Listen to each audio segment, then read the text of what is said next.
Welcome back to the shop. This video is going to be all about the Power Jet on the Keihin Carburetor. That's on the YZ250 two-stroke from the year 2000 to current, and the YZ125 two-stroke from the year 2022 to current. Now in this video we're going to be talking about what the Power Jet does, what changes it makes into performance, and then we're also going to be taking the carburetor off the bike. I'm going to show you the Power Jet, show you how it works. We're going to run through all the electrical components of the Power Jet, and then we're going to diagnose the Power Jet to make sure it's working properly on this 2018 right here, so that if you have one of these bikes and you're wondering, is mine working right, is there something wrong with it? Well, after watching this video you're going to know how to fully diagnose it and make sure it's properly working, and if there's any issues you'll know what to address. But the very first thing I need to do is get access to this carburetor. So let me go ahead and lift that subframe up and get access to the back of the carburetor. We'll go from there. I'll be right back. Okay, I went ahead and just removed the whole subframe, but now we can see we have the Power Jet nozzle right here. It's that little rod you see, and there's a little hole on it that's facing towards the intake of the motor, towards that way. And then we have the solenoid over here, and that's what opens and closes the fuel that is supplied to the nozzle. And then lastly we have the TPS, the throttle position sensor, and that actually the computer does use that to control the Power Jet, as well as your ignition timing, the curve. It actually uses that so it knows when you're at full throttle or your part throttle, so it can provide a different ignition advancement depending on what throttle opening you're at and at what RPMs. But we're focused on the Power Jet in this video, so let me go ahead and get the carburetor off this bike, bring it to the bench, and let's look through it a little bit. Alright, carburetor's off the bike. The Power Jet is with the throttle position sensor, is a pretty interesting design for a carbureted dirt bike, because for the most part, most carburetors don't have any electronics going to them at all. They strictly work off the velocity and the vacuum of the motor pulling through the carburetor and siping fuel, and they don't really have any electrical components helping to control any of that. Much like my 21 YZ125 right here with the Mikuni carburetor, there's no electrical wire at all connected to this carburetor. It strictly runs on vacuum and velocities running through the carburetor. There's no throttle position sensor, no Power Jet, no nothing. However, both the carburetors that have no electronics on them, like my YZ125 I just showed you, and these that have the Power Jet and throttle position sensor, they do have a lot in common though. So what they have in common is they both have a pilot jet and an air screw, and that primarily controls the crack of the idle and maybe about 1/8 to 25% throttle. And then you have a needle that's on the throttle slide here. There's a needle right up in here, and that controls definitely about, I would say, about a quarter throttle to about 3/4 of a throttle. And when you make changes to that needle, that's the area that's primarily focused on. And then you have a main jet. Your main jet is the jet that controls the maximum amount of fuel this carburetor can flow, and that's primarily at full throttle. Yes, it does start coming into play somewhere between half throttle to 3/4. It kind of starts blending it in, but its primary focus is the full throttle. So carburetors that don't have electronics and carburetors that do, like this one, they have that in common. What this has is a additional thing, which is these electronics, the Power Jet, and so that's where we're going to get into explaining what this does. Now, I will have the manual broken out for this, and if you want to download your Yamaha manual for free, down in the link, or down in the description, there'll be a link. You can download, just plug in your model, download it for free, and you can come along with us on this one. So right from the manual, it says adjusting the Power Jet, and it explains to us right here what the Power Jet does, or where it comes into effect. It says the richness of the air fuel mixture under 8,500 RPMs to the extent of half throttle to full opening throttle can be set by changing the Power Jet 1 blah blah blah. So what they're telling us here is anywhere from half throttle to full throttle and below 8,500 RPMs, the Power Jet is in effect. It is functioning.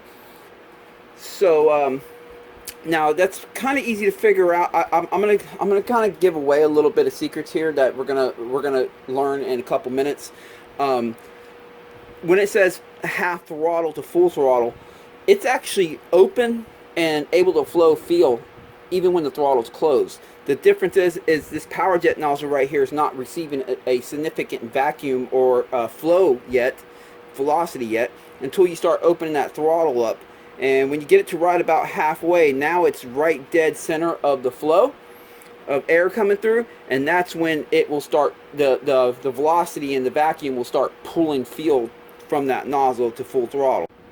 So we're going to see in a few minutes, when I put this back on the bike and start tapping into the electronics here, we're going to notice that this power jet is actually able to flow fuel even at idle. It's just not going to flow fuel at idle until you get the throttle to about half where this nozzle is fully exposed. So I just wanted to get that out of the way now. But that is when it flows. It's going to flow over half throttle to full throttle and below 8,500 RPMs. Now that's what they say, right? That's what they say. But the YZ125, this is for that same exact description. I'll go back to the YZ250 as the YZ250, same exact description. Now, I don't believe that. I believe these are a generic description, and I think it does a little bit more than that in different areas, and we're going to actually see that when we go on the bike and hook it up. But I just wanted to point that out, because obviously the YZ250 only revs out to what, 9,500, maybe 10,000 RPMs, I'm not sure. And the YZ125 can get up to like 13, maybe even 13 and a half. So I think this is a generic set of instructions here, but that's okay. And in the manual here, they show you what jets and what circuits of the carburetor come in effect at what throttle ranges. And you can see right here, the power jet number 7, they show it at a half throttle to full throttle, showing its biggest effect somewhere around 3/4 of a throttle. But you know, that's what the manual says. It could be totally accurate, or it could be generic. Let's see what that's for the YZ250. Let's see what they say for the YZ125 on the power jet. Well, they don't even show us in the YZ125 where the power jet comes into play, but oh well, that's that, I guess. Alright, so again, this is a solenoid for the power jet. This is the nozzle. Let's go ahead and get to the testing part of this now. And after the testing part, then we're going to get into the tuning part if you decide to tune your power jet. We'll talk about that a little bit. But for you guys that are wondering if your power jet's working fine or not, this is what I would do if I had no clue if it was working fine or not. First thing you're going to want to do is you're going to want to verify that it's not clogged, it's flowing. So to be able to do that, we have to take the float bowl off. So I'll go ahead and remove the 4 screws that hold the float bowl on down here in the bottom. Okay, I have them 4 screws off, so I'll just pull the float bowl off. Alright. Let me blow it out and get a better visual. Okay, so the power jet solenoid is right here, and that connects to the nozzle. And if you follow the path down here, you'll see right here, there is a jet in there that you can control the size. Now the YZ250 comes with a size 50, and the YZ125 I believe has a 35 in it. But you can use a flathead to remove that if you like and change the jet size for the power jet. But that's where it receives its fuel. If you look at the float bowl here and you follow it through, it connects right there, and it goes down into the bottom of the float bowl where the fuel is at. So that's where it receives its fuel, and we need to check to see if that is flowing. Okay, so I want to make sure it's flowing, it's not clogged. There's several ways to do this, but what I'm going to do is I'm going to first try to spray some WD-40 through it, or at least in it. Okay, so for this test, I went ahead and removed the slide from the carburetor, and you can now see the little hole for the power jet nozzle right there on the end of the nozzle. And what I'll do is I will find the jet for the power jet right here. I'm going to stick my little WD-40 squirter in there, and I'm going to spray, and I'm going to wash the hole in the nozzle. You see the fluid coming out of it?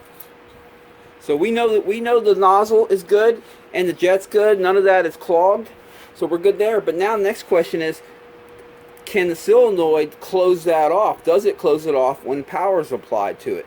The manual says to check the solenoid, you apply 12 volts to it. And the manual is pretty vague on checking it, but it gives us some insight of things we can do. All it says is to connect to the connector right here, the one with 2 wires, the two red wires. and with some alligator clips or whatever you want to call them, and connect 12 volts to it and listen for a click. No click sound when connected to the battery, then you replace it. So let's go ahead and try connecting 12 volts to it. Now, because this is a female, I don't know how they expect you to put alligator clips on that, but you can take some safety wire, cut 2 pieces, and stick 1 in each. I actually have a whole bunch of terminals, you know, from old harnesses. I'm just going to use one of these to get access to it a little bit easier. Okay, got me a 12 volt motorcycle battery right here. You can use a little transformer to produce a 12 volts. You can use a car battery. It just needs to be 12 volts. I have one side connected there. Let's go ahead and tap it and listen for a click. Yep.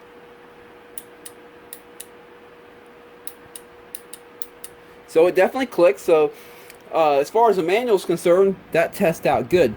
But let's see if it truly blocks flow. So what I'll do, let me rotate it back this way.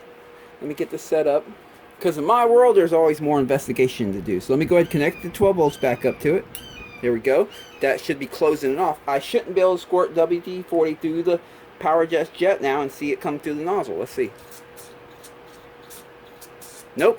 Now let's disconnect it. Now let's see if we can see it come through again. There it goes. All right. So this what do you call it? Power Jet nozzle.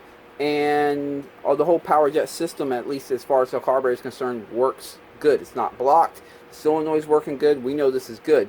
So now I'm going to assemble this carburetor back together and get it back on the bike, and then we're going to check and make sure the system as a whole functions okay. But before we do that, let me put the carburetor back together, and we're going to do some simple resistance checks on these wires, the throttle position sensor and stuff like that. We're going to follow what the manual says. So let's try that. To do this part, obviously you're going to need an ohm meter, voltmeter, multimeter, whatever.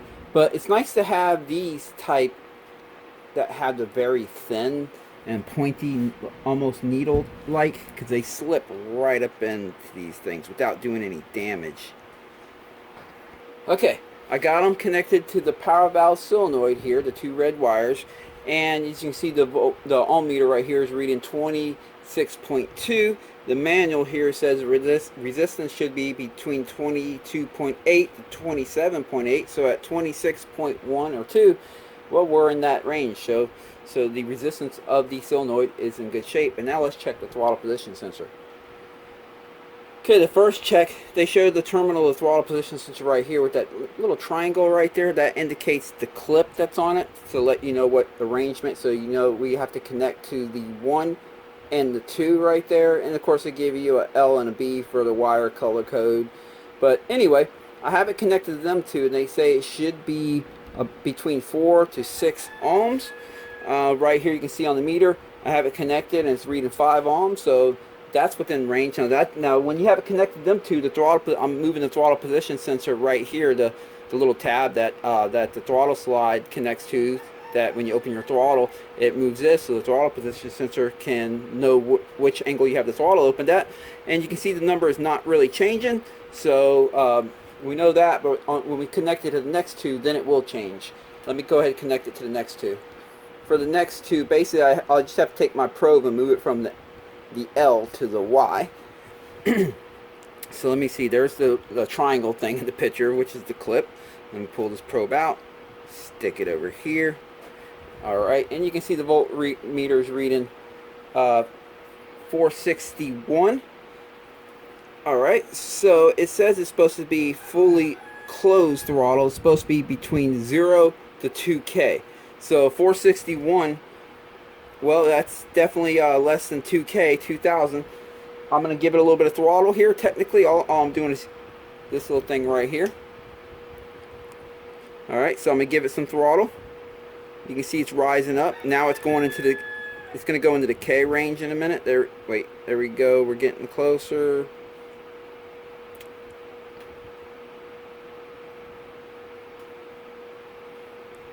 Let me start over here. We're at 475. I'll give it a little bit of throttle. Now we stepped up to 600, and now it went to the K range. So it's now it's 700, but there's a 0 and a dot, so we're not at that 1K yet. Let's give it a little more throttle. Okay, now we're at 1K. What I'm doing is I'm slowly opening it and making sure there's no dead spots. So I'm checking the throttle position sensor. Oftentimes when throttle position sensors go bad, there's just a dead spot in it somewhere. So as you're slowly opening it, you'll see it'll go blank for a while. Now ignore the blank on the voltmeter here when it went from to the 1K. But let's see if we can set the range on it. Let's see. We had it on manual range, right? Let's see what this does. Yeah, let's put it right here. We're gonna put it on manual range, and you can see it's at 0.48. Give it some throttle here. Now we're at 1. I'm just looking for dead spots where it might go open for a minute, or the jumpers jump up real high or real low. I'm just slowly giving it more gas and more throttle, I should say, and just seeing that it goes up smoothly. Let me move my finger here. Just give it more. Make sure there's no dead spots in it. So far it's looking good. And that, oh, let me get back to full throttle. And that's full throttle. So full throttle is reading 4.9. What does the manual say it should be here? It says it should be between 4 to 6K. And I'm at 4.9, 4.96. So this is right in the middle of the range that they say it should be. So this throttle position sensor is good. Alright, now if you had to adjust it, that's done while it's on the bike, and we'll talk about that once we get it on the bike. Typically you never have to adjust these ever, unless you have a bad one and you have to replace it. So I'm going to show you how to do that once we get it on the bike. But yeah, looks like this pretty much completes all the bench testing that we can do. So let's get it on the bike, and we're going to play around with it a little bit. We're going to hook up a test light to it, and we're going to start the bike up and see, run it through its RPMs and stuff, and see when it opens the power valve, when it opens the power jet, when it closes the power jet, and all that kind of stuff. And I'm going to show you how to adjust the throttle position sensor if you have to replace it and you have to adjust it. Okay, the carburetor is fully back on the bike, and I went ahead and put a stock silencer on it because it's a little bit quieter, be a little bit easier on my neighbors while we're doing this testing. Okay, the thing is with the power jet carburetor, when the bike is in neutral, and it knows when it's in neutral because it has a gear selection switch sensor right here. It lets the computer know when you're in neutral or when you're in gear. When it's in neutral, it completely closes off the power jet solenoid. It sends power to the power jet solenoid, closing it off, so this power jet will not squirt any fuel at all while it's in neutral. Doesn't matter if it's at idle or at the highest RPMs, it's not going to squirt any fuel because it sends power to the solenoid during that time. I'm going to show you that when we hook up the test light to it in a few minutes. But because of that, I have to do these tests, I have to have it in gear.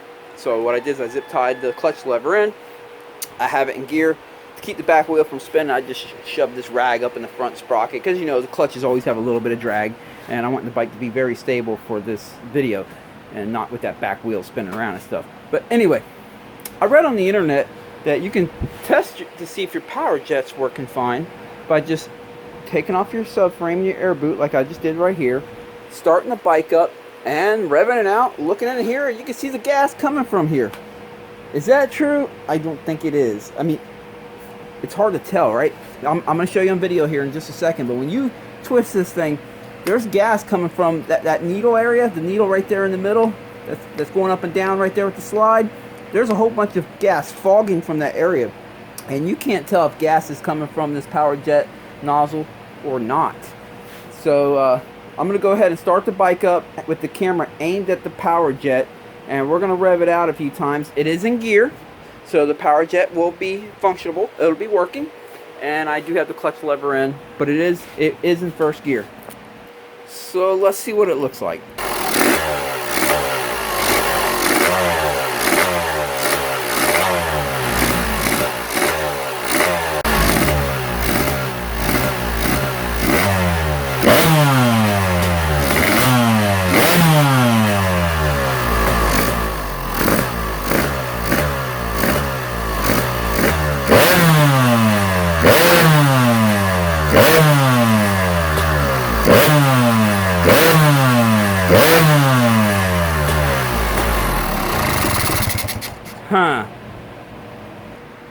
Well, let's slow that down and see what it looks like.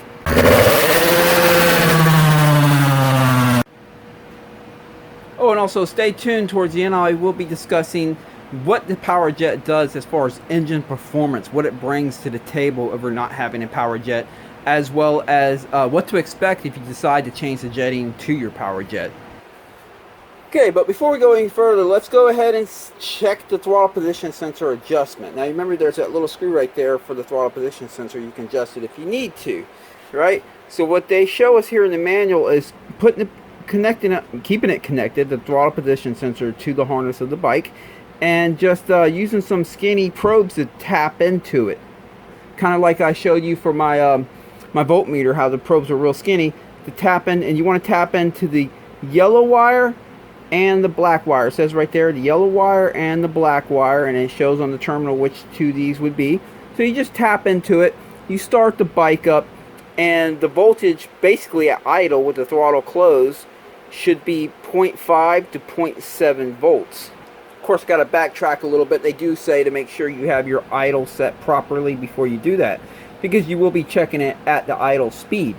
So between 1,700 and 1,900 RPMs, adjust it, get it right up in there, and then go through with connecting the voltmeter to the black and yellow wire, and it should be between 0.5 0.7 volts. So let's go to the bike.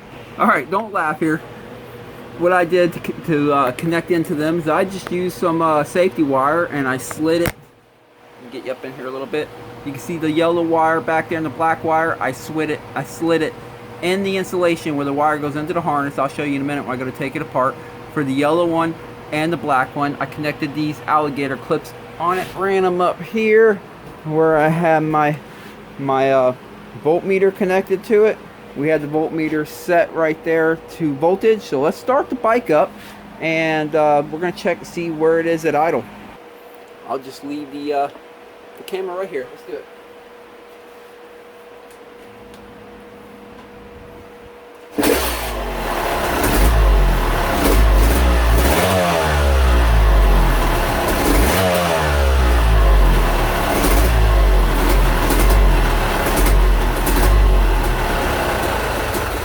Well, I have mine set to idle pretty low, so let me turn the idle up a little bit for you. Alright. Well, let's try that. That should idle.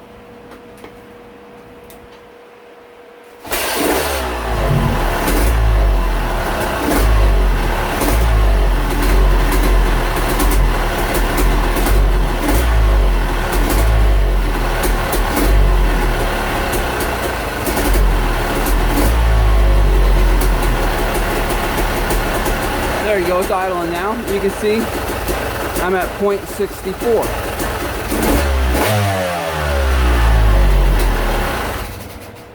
And the manual said it's supposed to be between 0.5 to 0.7, so I'm going to say anywhere close to 0.6 is definitely dead on. So I'm going to consider this one good. But if it wasn't good, the manual shows you how to just loosen up that Torx right there, and you can spin the throttle position sensor until you find that 0.6 volt that you're looking for at idle. From the factory, they usually put a mark right here after they adjust it, lining it in, and that's just kind of let you know that it has been adjusted and it hasn't slidden or moved since the factory calibration.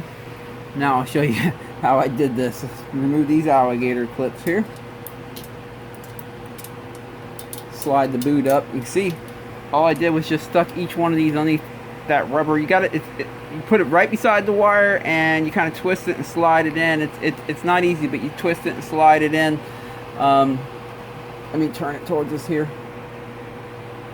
You see that? That's how you do it. You twist it and slide it in them terminals. Let me pull them out. And whatever you do while you're doing this, make sure these don't ground out. Make sure nothing grounds out. You don't want to blow your ECU. I actually took the time to position everything very well, that I knew the vibration of the bike wasn't going to all of a sudden shift it and cause it to hit the pipe or anything. You don't want to blow the ECU, so be real careful with that. So now, let's test the final function. Let's hook up the test light and check the final function. Make sure everything's working together to activate the Power Jet properly, meaning the CDI, the throttle position sensor, the wire harness and everything. The final check. You're not going to find this in your manual. They don't tell you how to do this, but this is what I did to better understand when it uses the power jet, when it doesn't. So I'm going to unplug the wires that go to the solenoid for the power jet, and I'm going to take this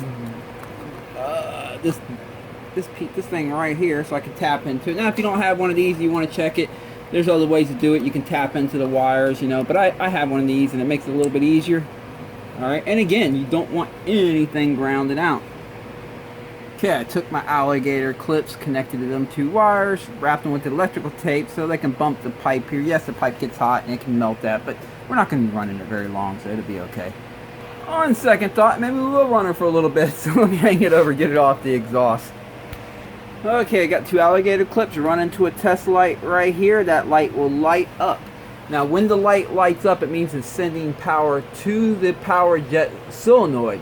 When it sends power to the power jet solenoid, it is closing the access to fuel for this nozzle right here. So this nozzle will not squirt any fuel anytime that light is lit up.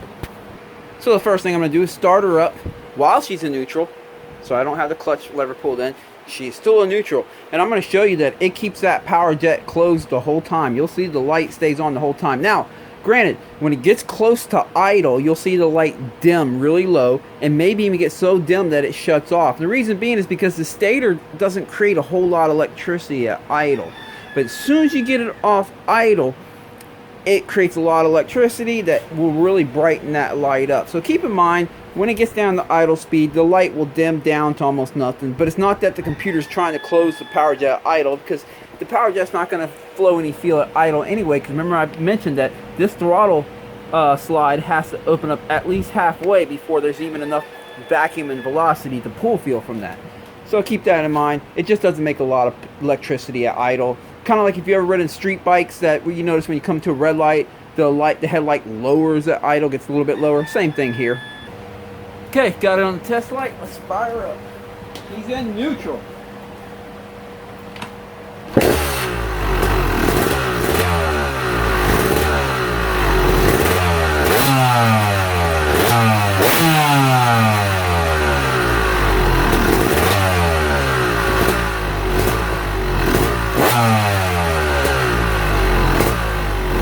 Okay, you see what I was saying, how it shuts off at idle? See, it's off right there at idle. As soon as I get it off idle, watch, see?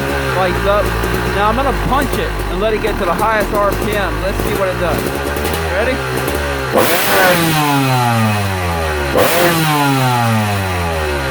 Well, it just stayed lit up. So that was in neutral. You can see pretty much it just keeps the power jet closed all the time while it's in neutral, except for at the very lowest RPMs where it just doesn't have enough electricity to power up the power jet. I got her in gear, zip tie on the clutch lever. Okay, so now we'll test her in gear. Now keep in mind, it's just a reminder, when the light turns on, it is actually sending power to the solenoid, which closes off the power jet. So when you see that light come on, it is closing the power jet, and it will not squirt out fuel at that time. From what I know, it seems to, the manual doesn't mention this, but it seems to close the power jet off just somewhere off idle. When you just start cracking open the throttle, it closes it off. Then it opens back up again, meaning the light will shut back off when it opens up. And then at full revs, like it mentions, above 8,500 RPMs, it will close the power valve back off. And at that point, you'll see the light turn on at full revs. So let's do it.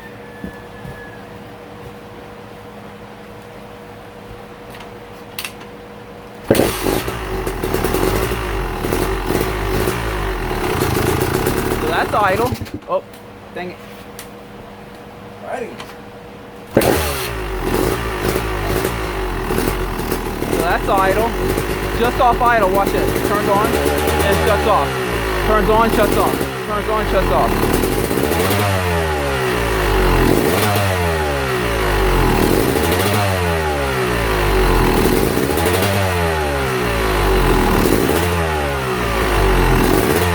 And then watch this when I rev it out. Ready?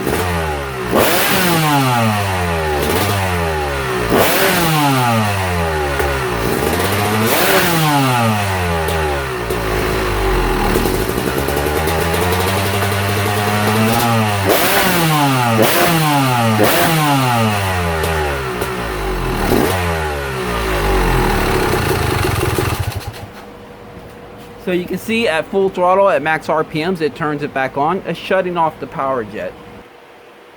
So what exactly is this power jet doing? I mean, we didn't need it on these older bikes like this 2021 YZ125 right here, even though they do have it on the 2022 and newer YZ125, but we didn't need it back in the day. Or should I say, we didn't need it for it to run properly. This is the KTM85 here. It doesn't have a power jet. What the heck? The mighty CR500. Well, it doesn't have a power jet. The power jet is surely a performance enhancement thing. Two-strokes are funny creatures. They like to be richer down lower in the RPMs, and they like to be lean up top. Richer down low will create more torque, but leaner up top will create more top-end revs and over-rev and just make the bike feel more lively up top. They didn't give us that on the older bikes to keep things more simple, to keep the price down. So they didn't have to add a throttle position sensor and the solenoid for the power jet, as well as a more advanced CDI with more processing power to be able to run all that stuff. That's why they didn't give it to us on the older bikes. But you know, as we keep demanding better power and more power, they're going to start giving us this kind of stuff. Obviously, the YZ250 two-stroke received this in the year 2000, but the 125, they didn't give it to the 125 to the year 2022. But how does it increase performance? Well, what it does is, again, half throttle or more, and below what the manual says, 8,500 RPMs, but who really knows unless I put an RPM gauge on it and watch that test light. It provides more feel. It will allow more feel in them ranges. But then once it gets over a certain RPMs, it cuts the feel out from the power jet so that it is leaner. It'll run leaner when it closes the power jet. Now, as we noticed, it also seems to cut it out just off idle a little bit. I believe that's to keep it clean and crisp and not load up and be less likely to foul spark plugs when you're cruising around it. That area, if you're a trail rider and that kind of stuff, it keeps it clean and crisp in that area. But it definitely shuts it down at full throttle too to extend the revs, and yet it'll feed more gas at the low RPMs. They had to do something, because the only thing to achieve that, right? Because we have three basically major circuits in this: the pilot jet, your needle, and your main jet, and they're pretty concrete. Like they're just sensing the vacuum in the motor, and there's not electronic control in them. So they had to have something electronic to kind of change the air fuel ratio when you get up to the very highest RPMs, to lean it out, to extend that RPM range, so that they were able to run richer jetting down low and then leaner jetting up top. So we get the richer down low for the grunt, and that torque in the mid-range, the bottom end, mid-range, and maybe even slightly bottom top end. I guess you can call it that, the bottom part of your top end power. But then when you get to the very top of the top end, it shuts off the power valve, which leans out the air fuel ratio and gives you that really nice top end rush and over rev. Two strokes like to be lean up top. Combustion temperatures raise up, become hotter, sends more heat into the exhaust pipe. The exhaust pipe works better in creating this resonance and stuff to basically essentially supercharge or turbocharge and force feed the motor. They do that a better job when they're hotter, and a leaner mixture runs hotter, and so that's what that's all about. Now we'll talk about what you can expect if you decide to change the jetting on your power jet. I see it's a pretty popular trend, and the Thumper Talk forums to go from a 50 to I think a 40. People that do this, they say they were fouling spark plugs before they did this, or the bike just wasn't running very clean, so they went down to a 40, and now it's amazing. If you watch my videos on this 2022 that I put together, you know it runs super clean. I have a 50 on the jet for the power jet, and you've seen this 2018 right here. It runs super clean, and I also have a 50 in the power jet. It never fouls a plug. I don't think not one. I'm gonna say not one plug ever fouled on this bike. I have almost 200 hours on it. Now I run them on the track, you know, but I do trail ride from time to time, and I've lugged this bike around in the trails, following my wife for hours on end. No fouling plugs. So here's my take. I believe the power jet comes jetted really good in stock form. If you are going to try to rejet the Power Jet and go to a 40, keep in mind that this Power Jet, it's right here, it's this one right here, number 7. It works in conjunction with the main jet here. This is number 8. And it also works in conjunction with the throttle valve here. You can see it at about the same RPMs. It also works with the needle right here. And they claim, even the pilot jet, they claim the pilot goes all the way up a little bit in this one. And it probably does. I think I noticed that too. When you change this, you're going to affect all these other things. You're going to have to, so the bike doesn't run too lean in these areas. Now that you've leaned out the Power Jet, you're going to make adjustment. You're going to have to make adjustments to probably your needle clip, your main jet, maybe your throttle slide. What I'm saying is, don't fool with the Power Jet's jet unless you are really good at jetting and you're ready to go down that rabbit hole, because it's going to take quite a bit of tinkering to get it right. In my opinion, if you're fouling plugs in this thing, just get your normal jetting right. It's much easier to do that, in my opinion. Just get your needle right, your needle clip right, your air screw set right, your pilot right. Usually if you're fouling plugs, most likely it's an issue with your needle and your pilot jet and your air screw adjustment. It's usually not your main jet that's causing that issue on these YZs. But that's my opinion. Same with the 125, same deal. I wouldn't go rushing into the Power Jet's jet until you first jet all the other jets in right. From your pilot to your air screw to your main jet, your needle clip. Get all them right first and see what you got. Because it's far easier to get the bike right that way than it is to open up a can of worms and change the Power Jet. Because when you change the Power Jet, that's just not one jet you're changing. You're affecting everything else. But when you do just like the main jet here, well, it's easier to focus on what the main jet does, and it's easier to focus on what the needle does. But when you do the Power Jet, you're going to have to be ready to make a lot of changes to a lot of other stuff. And I've seen videos online and stuff like that of the people that have had success changing out the Power Jet. They claim makes it run cleaner and crisper. And I pay attention to how they're using the bike when they make these videos. And these guys are typically very slow trail riding. They're cruising around.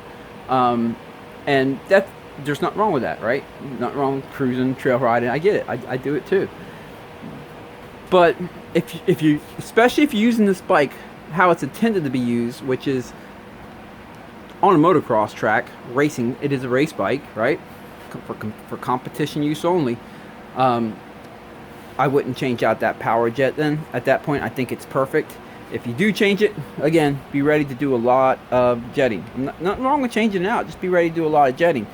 In my opinion, if you are the trail rider, like I see the guys that change these Power Jets to a 40, and they're riding the trails, and you swear you've been fouling plugs or loading up because it's the Power Jet's fault. In my opinion, if you would just jet the rest of the jets in properly, you wouldn't have that issue. Again, I've used this bike in the trails following my wife putt speeds for 2 or 3 hours and no issues, no fouling. Yeah, maybe every so often I might have to open the throttle up and clean it out if I've been lugging it for way too long, but it's a quick clean out at that point, and just boom, it's right back to normal, and the motor gets cold and it loads up oil, no big deal. But that's just a 2-stroke. But that's my take and that's my opinion. Also, down in the description, I will have a link to my Carburetor jetting technique series if you're interested in how to jet these dirt bikes, these YZs in. And I have a whole video series on that. So if you're interested in that, I'll walk you through all that kind of stuff. Well, I think that's pretty much a wrap. I got to put this bike back together now and go and enjoy my Sunday evening. I had a great ride yesterday, by the way, at Motor Bros, Okeechobee. I took out the 2022 YZ250. Man, that bike's doing so good. The motor in it's just amazing. It gets better and better as I wear it in more and more as it breaks in. Shoot, that thing's running so clean, crisp. Revs so high and strong. I'm really impressed with that motor. Suspension's getting really good. I'm so close. I mean, yeah, I have it set in pretty dang good, but I'm always looking for better. And man, it's just really good. That is a sharp bike. Next week, I will be riding Dade City Motocross on Sunday, the extended track. That is as long as the weather allows. With this time of year in Florida, you never know where the rain's going to hit. So who knows where I'll be riding, but that's where I'm aiming for. Dade City Motocross Sunday. I hope all you guys have a great weekend riding. I hope all you guys have a great evening. And be safe. Hope to see you out there. Catch you next time.